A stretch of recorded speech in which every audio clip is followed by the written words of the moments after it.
Greetings, I am Callidus, and yes, I pronounce it Callidus. You may pronounce it differently.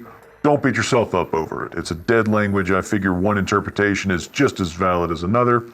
But in the interest of building some sort of rapport in this new podcasting venture, you can call me Cal. And it's nice to meet you too.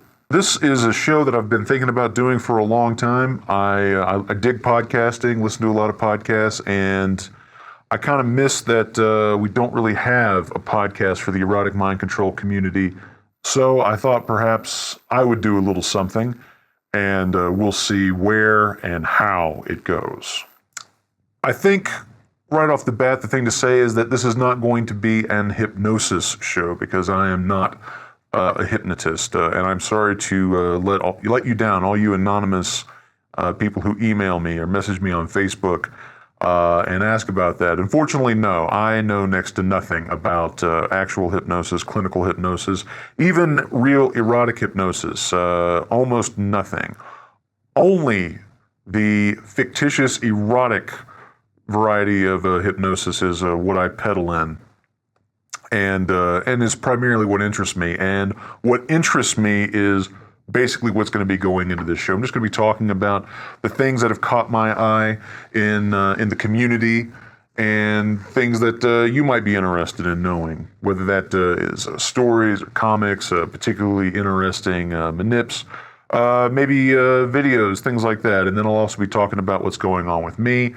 Anything that I'm working on for my site, and hopefully increasingly talking about the film projects that I am ambitiously, persistently, and unswervingly pursuing at the moment. So, with the formalities out of the way, why don't we get started, and let's talk a little bit about what you might be interested in knowing about and reading if you find yourself in this fetish community that we call erotic mind control.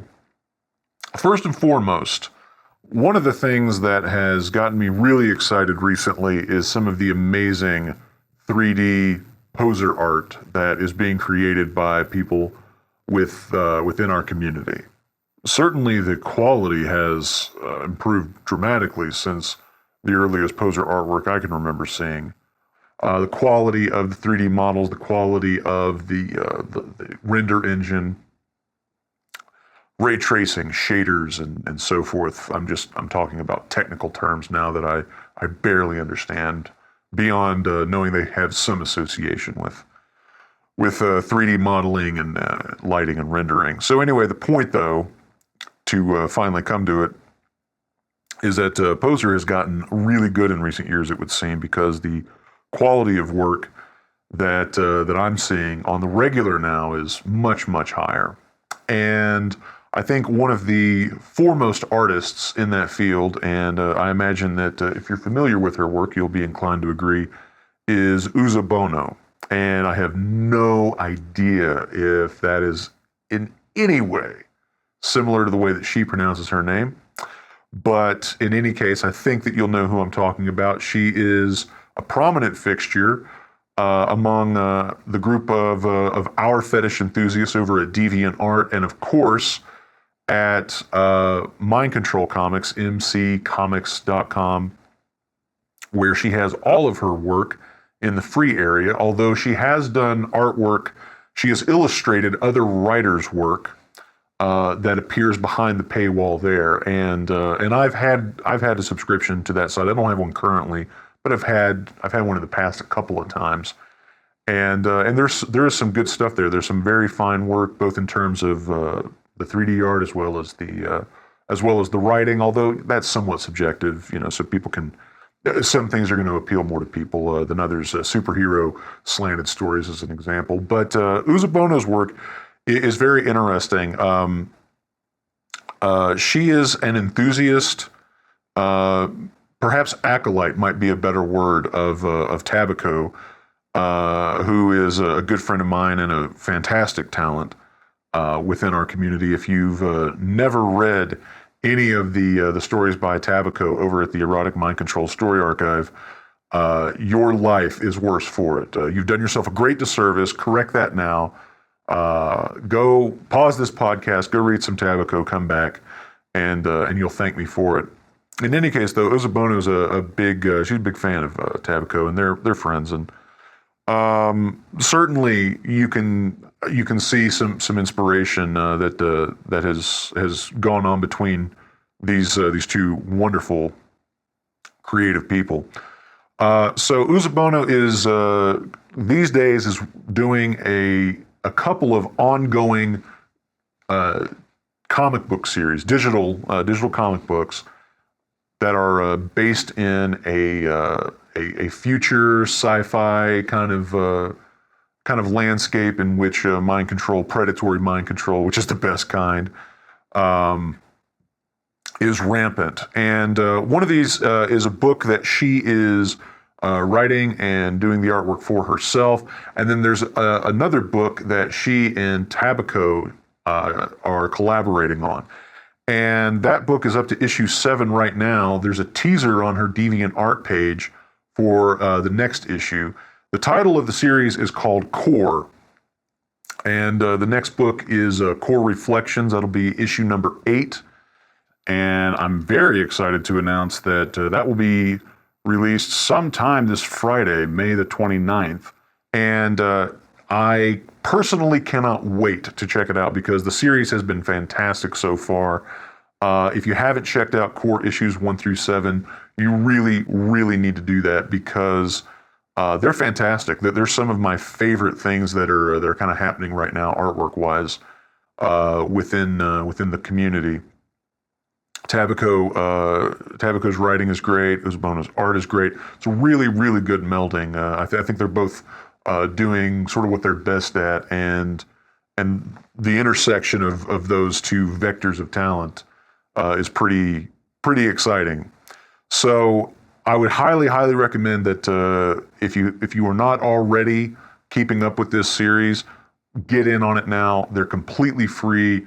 You can get them either at Uzobono's DeviantArt page, and you just can Google that, Uzobono, DeviantArt, and you'll find it.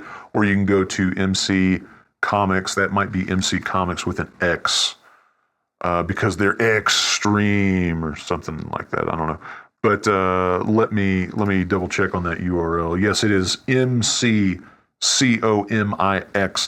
mccomics.com, where you can also find the complete collection of Uzobono's work in the free area. But if you enjoy the free area, I would recommend getting a membership, supporting the artists there, because the artists who contribute, they do see money from that, and so you're not just pouring money into one person's pocket, but you're actively supporting artists in the community. I'm not getting anything for this. This is just a free plug. They're not paying me to say any of this, so I'm not getting any of your money because I'm not doing awesome artwork at that website. I got my own website where I do artwork, but they'll get your money, and it's worth it because they're talented people. So anyway, that's just my little plug there. Going back to Uzobono, her other comic series is called The Division. This is one that she's writing and doing the artwork for herself, and I'm not quite sure what issue number that we are up to right now with that book. You can hear me clicking furiously as I'm trying to get to this folder on my hard drive and count these things as I'm talking. But that book is up to something like 19, close to 20 at this point, close to 20 books she's got in that series, and that's been really interesting. It's all the same characters moving through each series, and a lot of drama, a lot of interesting relationship kind of drama mixed in with the mind control. What you might expect from a Woody Allen film if Woody Allen happened to share our kinky little fetish, and who's to say that he doesn't? Because I'm sure he's got plenty of kinky fetishes up his sleeve. Who's to say ours isn't among them? But the point is that the books are terrific. They're really, really terrific. And they're really, really well done. I think that her characterizations and the drama she derives from characterizations, relationship stumbling, breakups, reconciliation, in and around the kind of sci-fi trappings of this distant future city with all of this advanced technology, and a world where mind control and transformation and so forth is a constant thread. It really makes for some interesting stuff. It's got that flavor of it. Like if there were a television series that were about mind control of an erotic nature, this is what you would expect it to be like.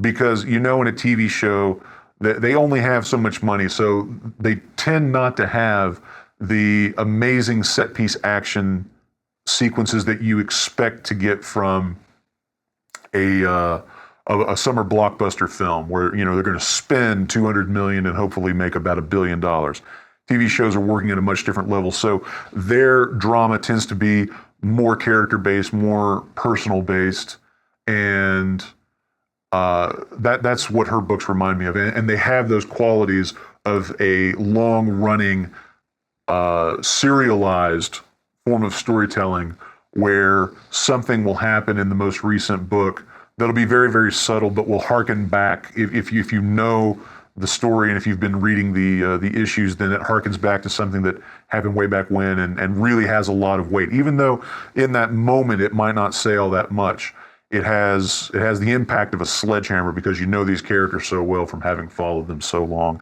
It's good stuff. It's one of those "My Name is Sawyer 2" moments. If you follow Lost, that's one of those moments that it's a very, very simple moment, but it just crushes with the force of gravity in light of what you know about the character and the things that are going on in that scene. Great moment, great writing there, and great writing going on in all of the books that the very talented Uzobono is working on. So check that out once again at mccomics.com, or you can find Uzobono on DeviantArt, where she has a formidable gallery, not just of her comics, but also of one-offs. She's not doing requests so much these days because she made a post a while ago saying that she's actually having some health problems, that she was ill.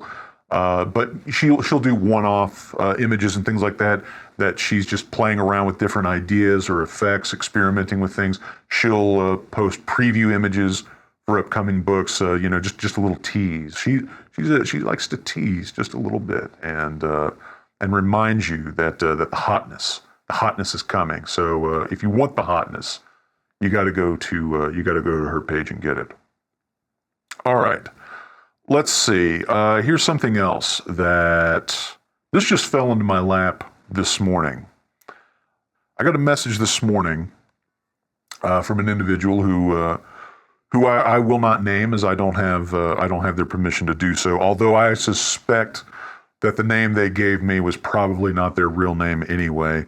But in any case, the message that I received simply said that there was a discussion going on over on Reddit about a S.H.I.E.L.D story called Legacy. And there were several people who seemed to have a different memory of how that story ended than the way that it actually does end. He sent me two links. One of them was initially it was just someone saying, "Hey, I seem to remember this story that was about this and about this. Does anybody remember what it was called?" And then, and eventually somebody says, "Oh, I think you're talking about Legacy by S.H.I.E.L.D." The other link was a repost of that initial query, but there was a really interesting thing that followed, and a person who goes by the handle of Throw Away Not Me on Reddit says that. I'll read you what they say. They say this, quote, "Now I almost want to rewrite the ending of that thing. I'm sorry, I don't care if it's porn. The viewpoint character needs to win in the end," end quote. So this person was upset that the character through whom the story takes place through their viewpoint, that person does not win, that they don't come out on top. Which of course supposes that being brainwashed by one of Trilby's excellent hypnotic ladies is not winning, which right off the bat you've lost me. But in any case, this person did not. They do not share my viewpoint on this, and they actually made good on this threat. They rewrote Trilby else. They said, "I did it. Don't ask me why." And I'm sorry, but I cannot possibly comply with your request. Why? Why did you do this? Why did you rewrite Trilby else, who is possibly the greatest talent, one of the greatest talents that has ever contributed literary art to our fetish community? The preposterousness of this this event, it almost forced my brain from my skull. I was in fits over this, and I was thinking about all of these snarky things that I might go onto Reddit and post in response to this individual, despite the fact that they had tried to preempt me by saying something about people may disagree, different tastes, and all horse shit. You don't rewrite Trilby else, is what I was telling myself. And as I sat there and thought about this a little bit more, suddenly this feeling similar to epiphany began to wash over me. And I thought, what is this person doing that I am not doing with the, I don't know how many it is, it's over 100 now, but the 100 plus whatever manips that I have on my website, Callidus-mc.com, if I forgot to mention that earlier. What is this person doing differently from me? I'm taking someone else's artwork, typically photography, occasionally video or film. I'm taking someone else's artwork and I am manipulating it, reworking it. I am changing their artwork. I'm adding to their artwork to suit my own tastes, as far as erotica is concerned. So if I'm going to get indignant and self-righteous over this guy mucking about with the writings of an individual whose talent is almost singular in my view, then what right do I have to do any of the work, share any of the work that I have over the years? What right do I have to take someone else's art and change it for my own purposes? And as I sat there thinking about this, I began to climb down off of my above average height horse, and to think, there's very likely somebody out there who has had this exact reaction that I'm having to something on my website. There's probably somebody out there who has come across one of my images, stumbled across my site, and seen an image that maybe they themselves created. Maybe they were the photographer. Perhaps they know the photographer. Perhaps they know that person's work. Perhaps they're just like me. Perhaps they're just a fan. Perhaps they're a really big fan of people like Holly Randall, Suze Randall, Earl Miller, people whose work I've used in the past. Perhaps they're just a great admirer of that person's work, and they look at what I've done, and they think the same thing that I thought. Horse shit. Who is this person that is so arrogant as to think that they have the right to change someone else's art? It was a really interesting moment, and I have absolutely zero desire. I think I would at least be interested. I would at least be more curious if I felt some greater level of interest or even agreement with the underlying premise that the story is flawed because the main character does not emerge as the dominant character in the end. I don't find that argument particularly compelling. So I'm not especially interested in reading the product of the mind who made that argument in favor of changing the story. I'm not especially interested in seeing what they came up with, but and that's just a taste issue. I really don't mean that to be passive aggressive. I truly do not. I'm just saying that because I cannot identify with that point of view, I really don't have any interest in going down the path of reading what they added or changed about Trilby's story. A story that I actually enjoy quite a bit. I think Legacy is very, very cool. But not sharing their taste and not wanting to see what they changed about the story does not in any way, I think, give me the right to cry foul about what they did. And I certainly would be making quite a hypocrite of myself. I think if I were to make some sort of ethical argument on some philosophic foundation about the sanctity of one person's art over another person's, and that sort of thing, given the fact that probably the only reason that you're listening to the show or know who I am is because I am an artist that is known for changing other works of art to suit my particular proclivities as far as eroticism goes. So anyway, it was just a kind of an interesting life lesson sort of experience. Let's see. Moving on.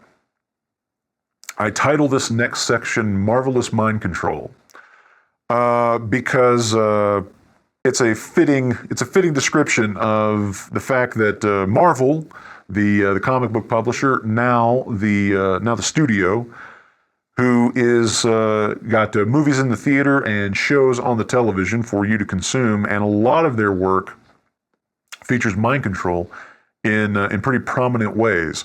I'll go ahead and stop right now and say that I'm going to be dropping some minor spoilers about the Agents of S.H.I.E.L.D. television series and the film Age of Ultron, or Avengers Age of Ultron, which is in theaters right now. I will not be revealing any major story points about Avengers Age of Ultron. I will be revealing some minor story points about Agents of S.H.I.E.L.D. So if you don't want to hear anything, you might want to skip ahead just a little bit. I'll put a little thing in the show notes that says if you want to skip all the Marvel spoilers, skip to this time, and you can just move the playhead on down the timeline and miss out on all of this spoilerific stuff. So anyway, let's get into it. Mind control has been a facet in comic books as long as I've been reading comic books, which I guess I'll date myself, and that'll put me somewhere in the mid 80s, when I was still in single digits as far as my age is concerned. And as long as I've been reading comics, mind control has been happening there. And of course, as I got older and mind control became something that somehow got linked to sexuality for me, and I'm suspecting many of you listening, then those stories in comics began to take on a whole different dimension. So it's probably no surprise, given that that's the case, that mind control has worked its way into the Marvel films that are happening right now. And if you saw Avengers, the original Avengers film, you'll know that one of the cornerstones of that movie, and one could even argue one of the, not the MacGuffin, but perhaps one of the MacGuffins of the film, is a staff, a scepter, that has a unique gem embedded in it that gives the wielder the power to control other people. Thoughts, actions, beliefs, etc. And we see this, in the first few moments of the film, they break this thing out, and it sees quite a bit of use during the course of the movie. Well, If you're following the Marvel Cinematic Universe, then you know that scepter is still in play. It's not been eliminated, and as such, I don't think it's spoiling anything too great to let you know that it's back in Age of Ultron and sees a bit of use in the film. We actually learn a little bit more about it. I won't spoil that, but it's not just back and that's it. There's also some other stuff too. But the mind control stick is back.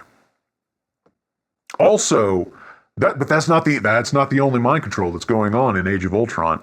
And I don't think I'm revealing anything too spoilerific here, but if you've seen the trailer, you know that there's a shot in the trailer of Elizabeth Olsen as Scarlet Witch putting the mind control whammy on Scarlett Johansson's Black Widow. Now, if you would just like to take a moment and conjure that image in your mind and just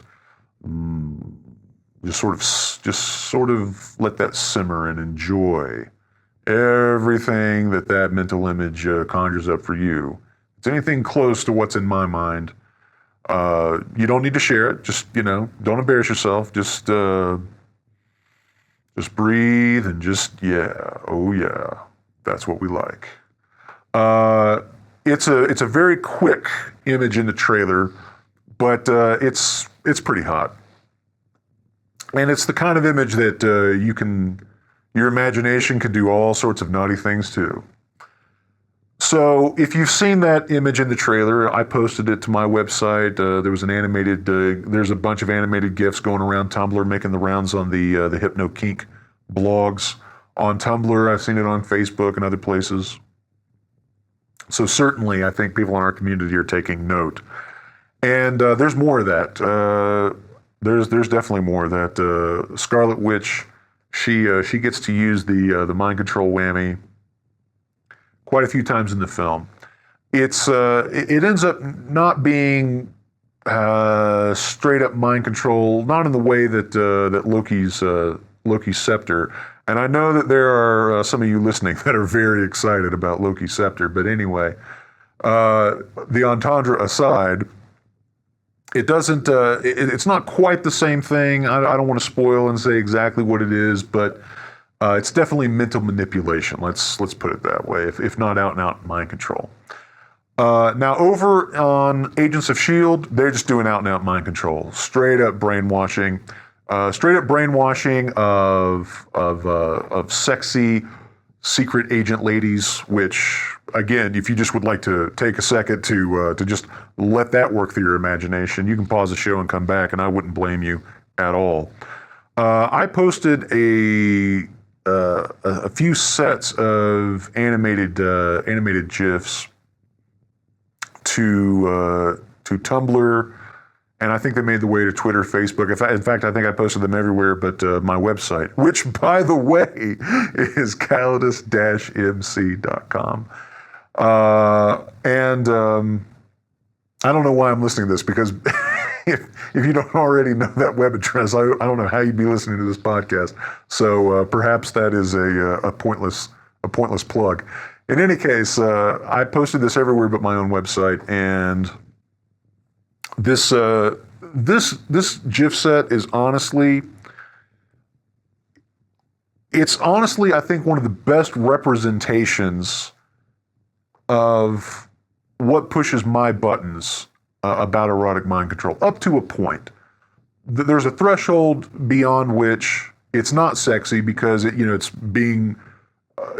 certainly not being presented for its erotic qualities. You have to kind of read that into it, or you just have to be really, really kinked, which goodness knows I am. But there are certainly things about it that I would enjoy more if they were a little bit different. It wouldn't bother me at all if there were a little bit more overt sexuality going on in the scene. It also wouldn't bother me at all if the mind controller in question were a very sexy controlling woman, as opposed to I suppose a sexy controlling man. I am a terrible judge of male beauty. I always have to have male beauty pointed out to me. It had never occurred to me as an example that Keanu Reeves was an attractive man. I just assumed that he kept getting work because Satan was his agent. It never dawned on me that he was easy on the eyes until someone kindly pointed that fact out to me.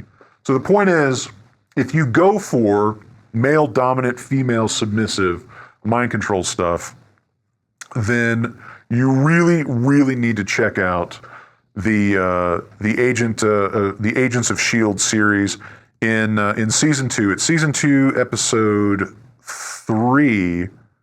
I want to say that the stuff goes down, and there's this sequence that starts at the very beginning of the episode. It starts very ominously with this metronome ticking back and forth on this shelf in this office, and then you see this alcove, and inside this alcove it's very clinical, white tile and so forth, and all of this equipment, and there's this bondage frame, and there's a pretty woman locked up in the frame. There's this contraption around her face with these little adhesive pads attached to wires that are holding her eyes open, and she's restrained in front of this gigantic widescreen television that's playing this amorphous vortex spirally kind of animation over and over, and there's these white noise pulses going through the sound effects and all that. And through the course of the episode, we come back to that scene a few times. She's very defiant in that first scene. She's a S.H.I.E.L.D. agent. And here's the spoilers, by the way. If you've been listening up till now and you're not sure you want to know, time to stop. She's a S.H.I.E.L.D. agent. She's been captured by Hydra. And Hydra is going to convert her. They're going to reprogram her to work for them. She's very defiant. She's very confident this is not going to happen. We come back to that scene as it plays out a couple of times during the episode. I think that the third scene is the one that's probably the hottest, in the sense that that's the scene where she is beginning to break. That's the scene where she knows she's losing, and she's afraid and desperate, and about all that mix of emotion, all that drama that's going on there makes for some pretty potent stuff. And then at the end of the episode, there's a kind of a bookend at the end of the episode where we see her, this meat eater super assassin of a woman who's been reduced to Hydra's office clerk, carrying files from one place to another. It's pretty incredible. I think, as I said in the Tumblr post, it's very rare that I can put something up that I haven't altered in any way, that I have not changed anything about. I can just take something, in this case from a television show. No nudity, like I said, no real overtones of sexuality outside of perhaps the bondage. But really played straight, not played for wink wink, nudge nudge eroticism. Played straight, something I just took off television and reposted, and I can point at that and say, that's what my fantasies look like. Other than the fact that the mind controller is Baroness from G.I. Joe. Other than that, that's my fantasy. That's a rare thing. And Agents of S.H.I.E.L.D., they gave it to me this season, which is appropriate because they took so much from me in the first season. I'm a fan of the show now, but it took well over half of the first season for me to actually start liking the show, as opposed to just sort of supporting it out of obligation. The Captain America Winter Soldier tie-in episode on Agents of S.H.I.E.L.D., the episode of the show that corresponds to the events in that film, that was the turning point. After that, it got really, really good. But before that, you can't see me, but I'm kind of shaking my hand like it was touch and go. So anyway, that episode, like I said, I believe that's episode 3. It's episode 3, which is titled "Making Friends and Influencing People." Now, the reason that I am bringing this up is that they recently revisited that storyline. I was corresponding with a couple of friends through email, and we were talking about this, and being somewhat cynical about mind control and mainstream media. Like, okay, yeah, they're going to do this, but it's not going to go anywhere. They're going to do this. It's going to happen, and then you might see this individual. In the case of this episode, the agent who is being brainwashed is referred to as Agent 33. That's all you ever know her as. And within I think the next episode, the following episode, you see her. She's using like a Mission Impossible digital mask to impersonate one of the members of the Agents of S.H.I.E.L.D. team, and she is, she's a threat in that episode, but then she's pacified. They take her out, they knock her unconscious, and that's pretty much it. You really don't see her after that, and so you just figure, okay, well that's it. She's out of the show, and your cynical attitude about mind control in mainstream media has been justified. Except they come back to that during the mid-season finale. You know how they do this now. Like there's not really a season of a TV show. They actually do sort of 2 mini seasons now. So if it's like a fall show, they'll run up about to the point, maybe a little bit before the end of the actual year. They'll break. They'll come back. February, March, something like that. So the mid-season break for season 2, the mid-season finale, Agent 33 is back, and I won't go into all the specifics, but this digital Mission Impossible mask thing that she's wearing, it's been damaged in the fight that she had, and it's stuck to her face, and her face is stuck on the last setting she was using, which is she was impersonating this member of Coulson's team. So she comes back in the mid-season finale. She's got some business there. She's mostly just a heavy for the bad guys, menacing the Agents of S.H.I.E.L.D. But, and this is a pretty major spoiler thing here, so if you're still listening and you're starting to think like, maybe I want to watch this and I don't want to have any more spoiled, I beg you now, skip ahead, because this is a big spoiler here. Anyway, the mid-season finale, the man who reprogrammed her mind is killed. And she is devastated. She has no idea what to do because of her programming. Her controller was everything. She wasn't loyal to Hydra. She was loyal to him as an individual. And now he's gone. What do I do? So, this other character, Ward, escapes with her. He needs help. He's been shot. He's injured. She needs help. She's emotionally distraught, questioning her identity. And so they're kind of leaning on each other figuratively and literally and making their way out of the other action that's taking place. And that's the last you see of them for a little while. After the show comes back from mid-season break, you don't really see a lot of them. Anyway, they bring those two characters back into the mix around episode, I guess it's around episode 14. It's the title of the episode is Love in the Time of Hydra. And they bring those characters back. Agent 33 has been recovering essentially from the death of her controller. Daniel Whitehall is the character's name. Now that Whitehall is gone, she is she's a ship without a compass, and so Ward has been helping her. I don't know if you can hear the air quotes I'm making here, but Ward has been helping her recover from this. Now, if you know Ward as a character, there's a very good chance that he's got an ulterior motive and that he is manipulating and controlling her in a much more subtle fashion than Whitehall did, and he may be sincere, but chances are he's got an agenda. Anyway, the point is that within the storyline of that episode,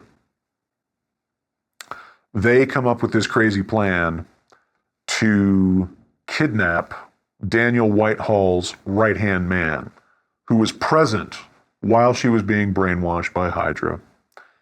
And he is currently a prisoner of the U.S. government, so they have to go into this very elaborate cloak and dagger scheme to break him out of his government incarceration, so that presumably she can get closure on this event, this trauma that she'd endured. So they go through with the plan. They do all this, and it's really interesting when they get to him in his cell and he realizes who it is, that he realizes it's Agent 33.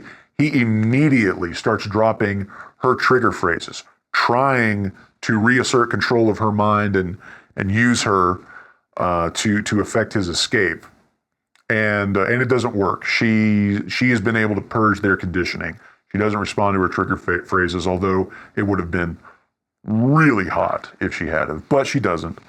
And instead, I think she knocks him unconscious or something like that. Anyway, but she doesn't respond to the trigger phrases, and they essentially kidnap him from his jailers.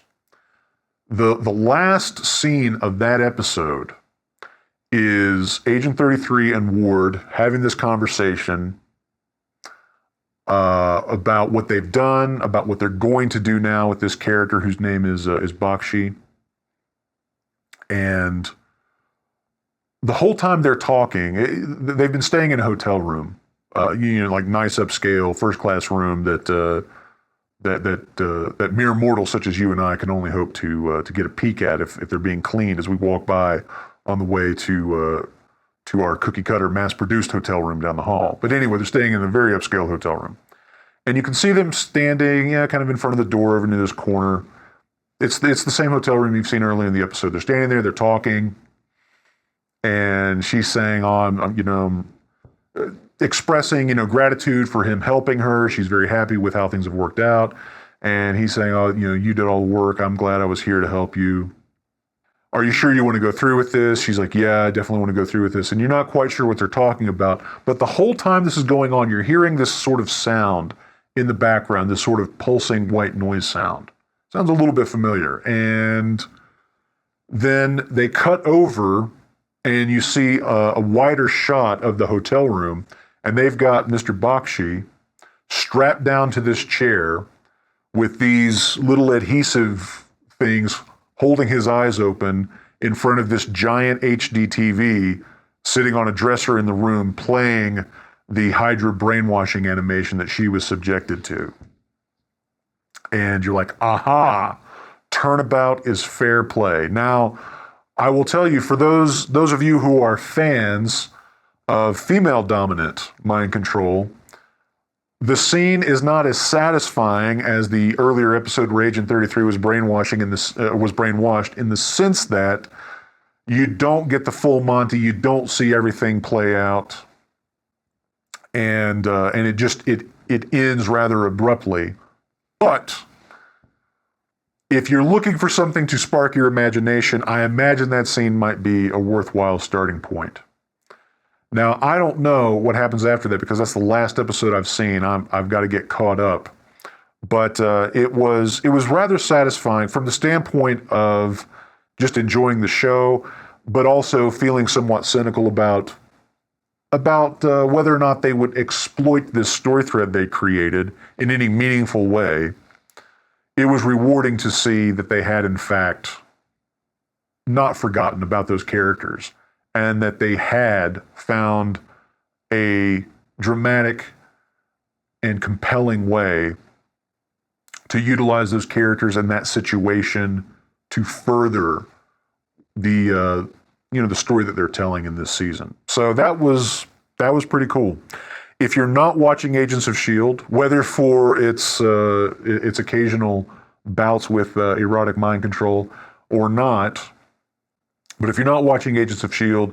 and you're interested in that kind of show, if you like adventure TV shows, if you're interested in comic book stuff, if you're invested in the Marvel Cinematic Universe, I do recommend it. I'm not telling you it's as good as Agent Carter. Agent Carter is fantastic. Agents of S.H.I.E.L.D. most weeks is pretty good with occasional moments of brilliance. But Agents of S.H.I.E.L.D. is worth watching. I'm particularly anxious to get caught up and see what the tie-in episode with Age of Ultron ends up being like, because like I said previously, the one for Captain America Winter Soldier was very good. All right.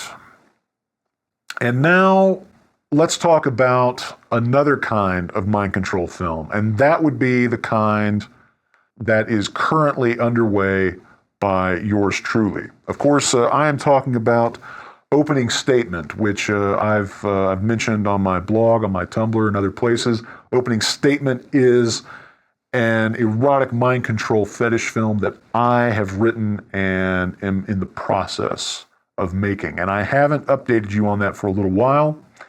And a lot of you have been asking about it. I've seen comments about it. I've been getting emails and whatnot about it. So I thought that this would be the perfect opportunity to bring you a status update and let you know what's going on with Opening Statement. The short answer is that Opening Statement is still in pre-production, still waiting to go before the cameras. We had a really catastrophic delay hit us. If you follow the blog, you may know that we were supposed to begin principal photography the last weekend of April, and we missed our shoot date. We were not able to do that, and the reason is because one of the actresses who's going to be playing the character of Jillian in the film, just with just a week or so to go, the weekend prior to when we were going to start filming, she had a really serious and very, very difficult personal situation that really came from out of nowhere, and there was just no way. In light of what had happened, there was simply no possibility that she was going to be able to do the film. So with a week to go, she had to bow out.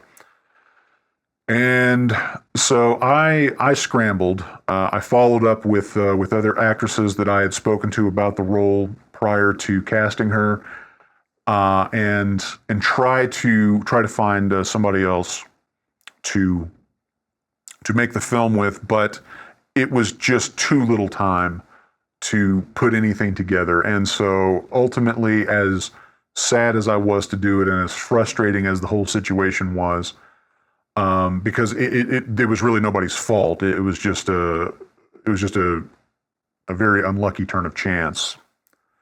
But I had to make the decision to push the film back again, which was very frustrating given the fact that we'd already had to do this, because the original shoot date was originally back in February, late February, and unfortunately the weather is what did us in then.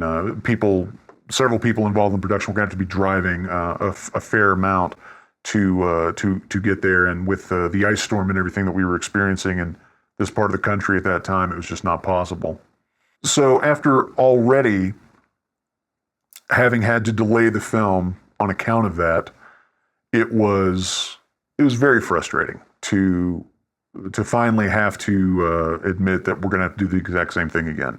So the situation is that Opening Statement has not been filmed yet, and we're getting everything set up right now. I'm thinking it's probably going to be in June, just because, when you're dealing with, people who have day jobs and families and all of those kinds of things, it's very difficult to say, okay, well, we'll just go next weekend. You have to work several weeks out, sometimes a month or more out, in order for everybody to kind of get the schedules in their lives and the stars lined up to get the time necessary to do the movie. So we're currently looking at June, and that's when we're going to film.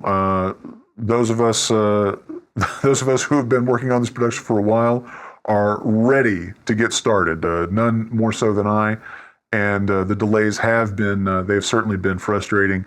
But this is just how it goes sometimes. I've made films, and it's always a challenge. There's always some kind of problem that really, really messes with you and really makes the shoot memorable and difficult. And in this case, it's just getting the shoot started. So unfortunately, I don't have any footage or any teaser images or anything like that to share with you, although I was really hoping I would by now. But I'm going to have to be a little bit more patient, and those of you who are waiting eagerly to see the film, you're going to have to be a little bit more patient too. because it's still coming, and I'm so excited about that. I'm so excited to finally be doing this and to get this film made, and we're going to be doing that in the very, very near future, and I can't wait to share more with you about that. I'll certainly be talking more about that on future episodes of this podcast, assuming there are future episodes. And if you would like for there to be future episodes, that's one of the things that you can let me know about. I'd love to get some feedback from you. I'd love to hear what you thought of this episode, suggestions for topics, things that you might be interested in hearing about on the show. Things that you think I ought to discuss, maybe that it's a piece of artwork or a story, or maybe there's a TV show or something that you think bears mentioning because it has something to do with erotic mind control. That is primarily what I want this show to be about. I just want to talk about the things that catch my eye as a mind control fetishist, and that I think you might be interested in hearing about too. And along the way, there'll be some some interesting, potentially funny anecdotes. I'm not making any kind of guarantee, so hold me not to that. But if you'd like to make any suggestions about future episodes, I'd love to hear what you have to think. I'd love to hear what you have to say about this show. Any feedback is very much appreciated. One of the things I'm thinking about doing is trying to do guests. I really like doing interviews. I've always enjoyed talking to people and just kind of picking their brain, especially creative people. Finding out about their process, their influences and motivations and so forth. I really enjoy that. The hurdle to doing that is, of course, anonymity, as most of us deal with each other in some sort of sterile form of communication like email or possibly instant message or something like that. But the point is that not a lot of us are chatting on the phone to each other, or at least not in my neck of the woods. Perhaps that is not true in other places. But the point is that the people that I can think of that I would really like to have on the show to interview, I know would have some reservations about appearing and having their voices put out there. Obviously, I can do something to do something to disguise their voice, like I'm doing with my own, and that can get more extreme or less extreme than what you're hearing right now. Certainly, I can make them sound like the guy in Star Wars that's torturing that little trash can droid to scare R2-D2. I can do that. I'm just not sure if anybody is interested in listening to me or any other human being who's talking like a droid torturer for 30 or 40 or 60 minutes of their time. So we'll have to see about that. Perhaps there are people out there that are not as worried about getting their voice out onto the internet and talking about some of these things with me, but we'll just have to see. But that is one thing I would like to do. I'm just not sure if it's a practical expectation or not. So anyway, thank you very much for listening to this first episode. Please share your thoughts. And keep your eyes peeled and your browsers pointed on Callidus-mc.com for more updates, more artwork, and hopefully more podcasts. Thanks very much for listening, and farewell.